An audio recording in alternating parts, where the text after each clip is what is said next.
Dios le bendiga a todos. Sean bienvenidos a un nuevo video del Rugido del Fuego. Estamos aquí con mi hermano Ángel, un honor y un gusto estar con él. Vamos a estar hablando sobre un tema de la Biblia y será el arrepentimiento.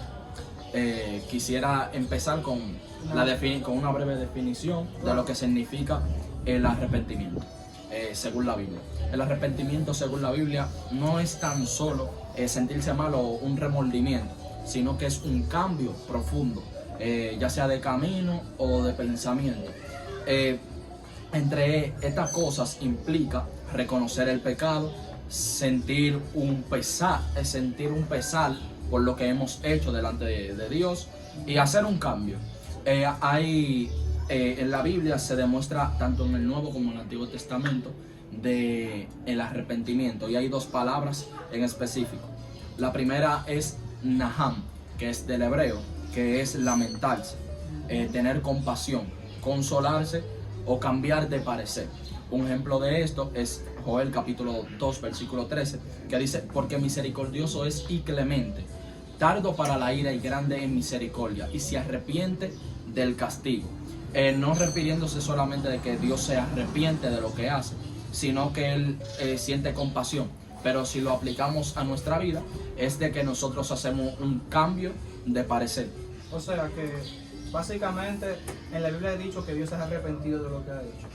En sí, no directamente, porque entender la mente de Dios sería muy complicado. Pues en el mismo libro de Isaías lo dice que para nosotros entender la mente de Dios no podríamos, simplemente porque sus caminos y sus pensamientos son muy alejados de nosotros. Pero en sí lo que Él siente, lo que Él hace no es un arrepentimiento, sino que Él, como quien dice, Él siente compasión de nosotros. Y Él dice, vamos a decir, Él dice, wow, pero Él se siente de tal manera. Pero como pasó en el libro de Jonás, que Él dijo que iba a destruir a Nínive, y por el momento dice que se arrepintió y no lo destruyó. Pero vemos en el libro de Nahum cómo Él lo destruye a Nínive, haciendo algo que es como, por el momento Él está bien contigo, pero si tú vuelves, Él va a cumplir lo que Él dijo. O sea, Él en sí, resumiendo todo lo que has dicho, Él no se arrepiente como los hombres. Él no se arrepiente, no tiene un arrepentimiento de hombre, porque el hombre es lo que se arrepiente de su pecado. Pero lo que él no es que se arrepienta, sino que le da compasión.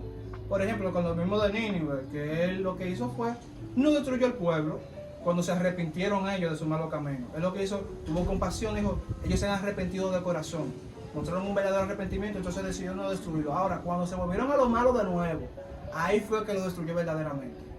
Y no fue que se arrepintió, fue que él, cuando tuvieron un cambio de corazón, él dijo, no lo destruiré. Básicamente es eso, que le da compasión, no que se arrepiente como los hombres. Es eso.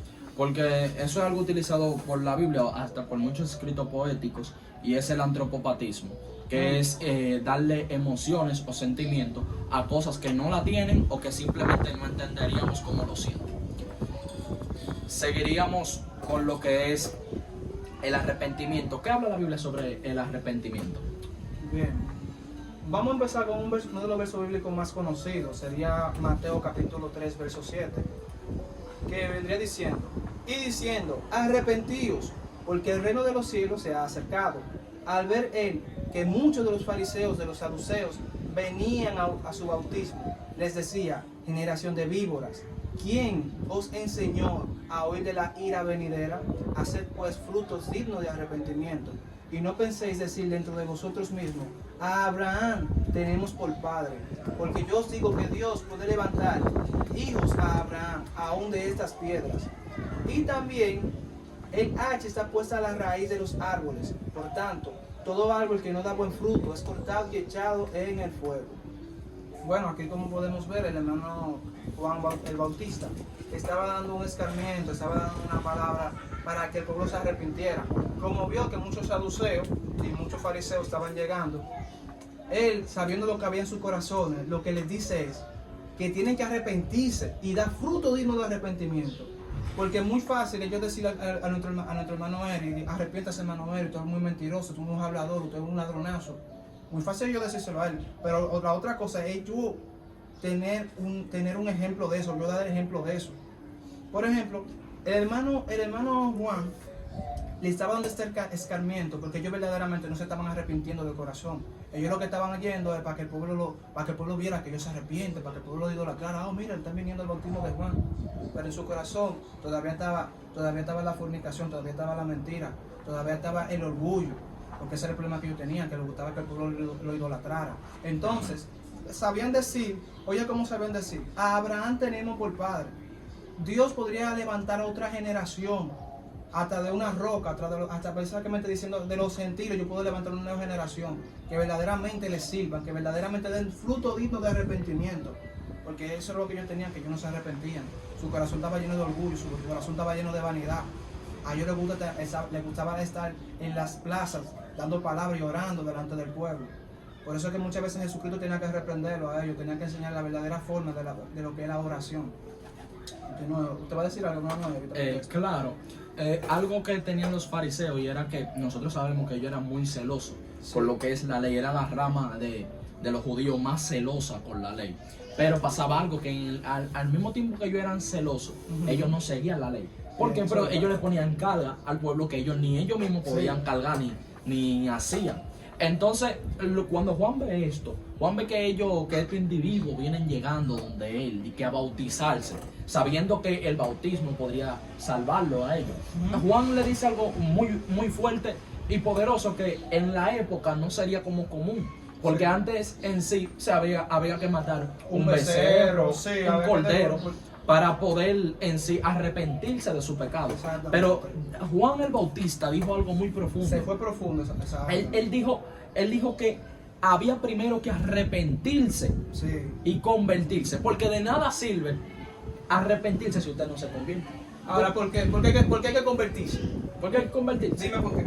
Porque cuando nosotros tenemos un arrepentimiento verdadero, nosotros cambiamos lo que es nuestro ser y nuestra esencia. Y como dice el apóstol Pablo, hablando sobre el nuevo hombre y el viejo hombre, dice que nos desvistamos del viejo hombre y tomemos la vestimenta del nuevo. O sea, eso es cambiar, eso es convertirse. Cuando nosotros cambiamos. Cuando nosotros dejamos de tener esas malas actitudes, cuando nosotros dejamos de estar haciendo lo que nosotros hacíamos en el mundo. Por eso mismo lo que viene siendo el bautismo en el agua, eso es lo que representaba, dejar el viejo hombre atrás. Lo que yo hacía antes, deja de hacerlo porque yo soy una nueva criatura en Cristo. Entonces, yo debo dejar básicamente el orgullo, la altivez, la arrogancia, empezar a vivir una nueva vida, porque eso es lo que yo voy a empezar a reflejar. Entonces, ya cuando entramos a un verdadero arrepentimiento, mi vida empieza a cambiar. La misma gente empieza a decir, mira, él dejó de hablar mentiras, él dejó de chismear, él dejó de estar hablando de su hermano por atrás. ¿Tú me entiendes? Entonces, eso trata un verdadero arrepentimiento.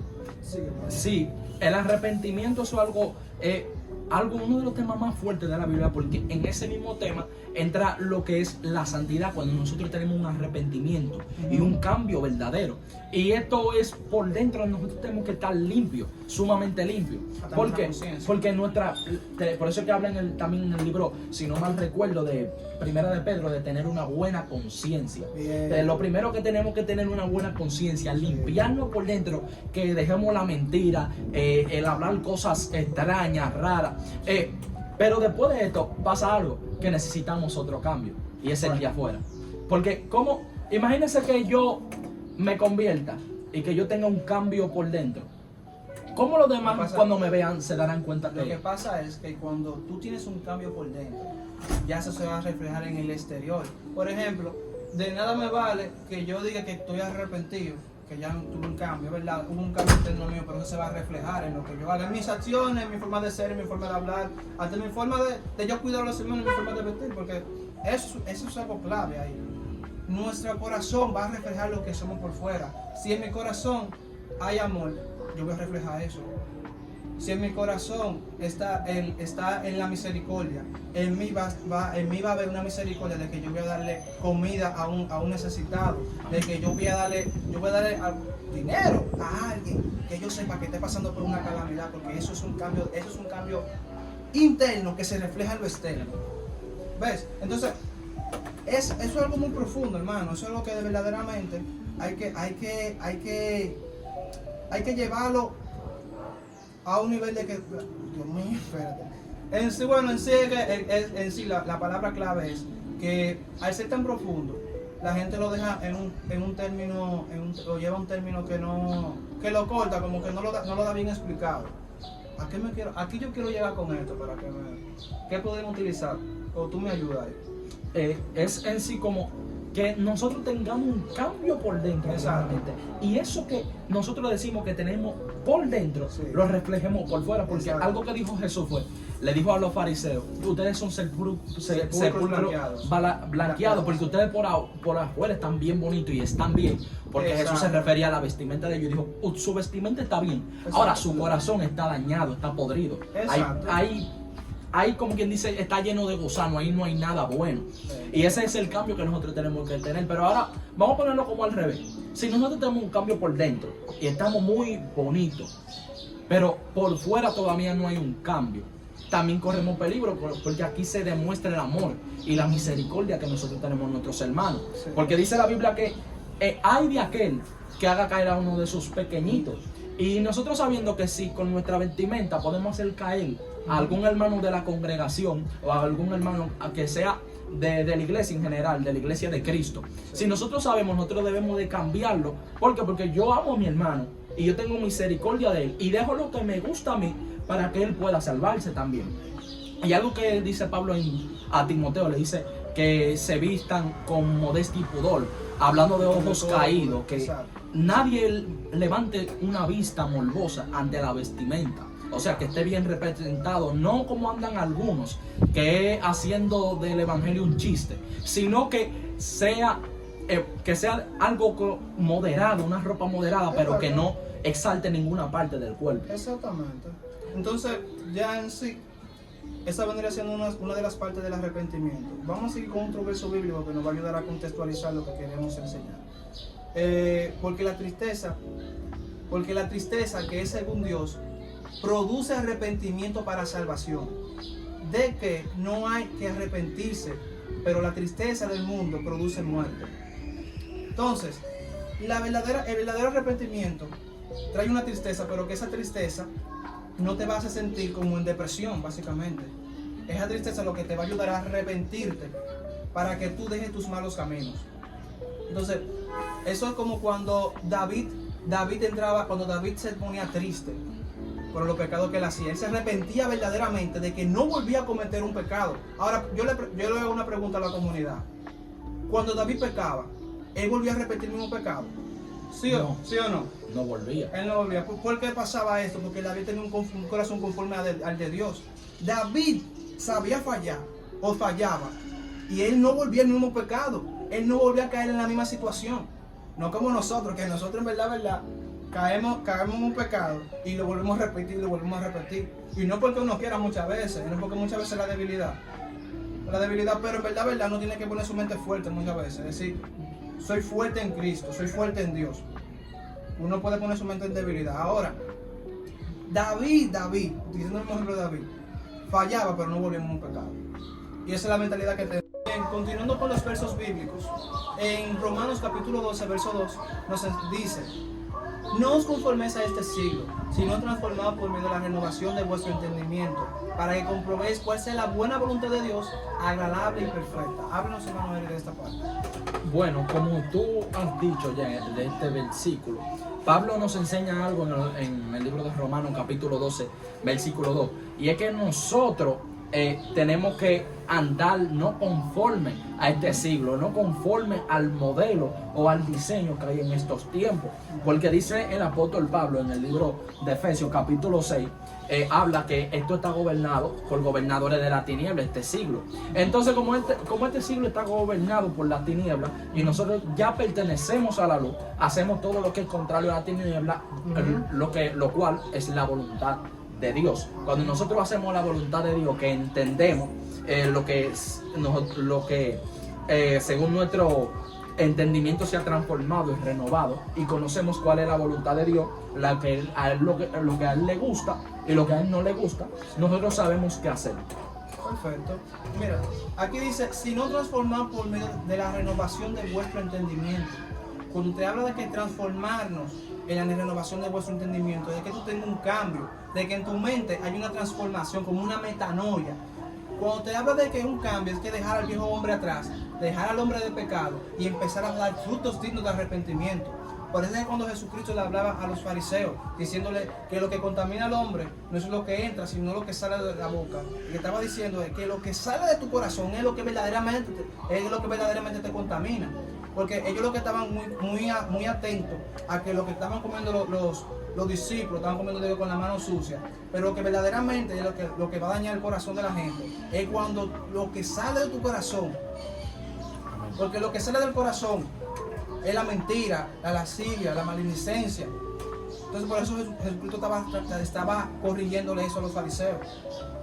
Sí, y por eso mismo es que dice el apóstol Pablo, hablando a los corintios, le dice que las malas conversaciones corrompen las buenas costumbres. ¿Por qué? Porque las conversaciones, las cosas que salen infectadas de la boca, ¿no? Las pueden salpicarnos a nosotros y dañar lo que nosotros, la buena costumbre que nosotros hemos adquirido según la palabra de Dios. Entonces, no, por eso que hasta debemos de tener cuidado no tan solo con nosotros mismos, porque dice en 1 Timoteo que ten cuidado de ti mismo, pero también tenemos que tener cuidado con los demás, que nosotros nos juntamos y nos pueden contaminar. Ajá, porque no pueden contaminar porque ellos nos rodean. Exacto.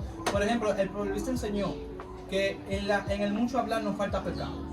Entonces, cuando nos ponemos a hablar todo tipo de cosas, eso nos va a llegar eso es lo que nos va a llegar nos va a llevar al pecado o nos va a llevar a la contaminación. Si en tu corazón lo que hay es hablar mentiras, tú vas a empezar a hablar muchas mentiras. Si lo que tu corazón es chisme, tú lo que vas a empezar a hablar en contra de tu hermanito, a hablar en contra de tu hermana, de tu hermano, cosas que no deberías de hablar. Por ejemplo, la Biblia enseña que cada palabra ociosa que salga de nuestra boca será juzgada.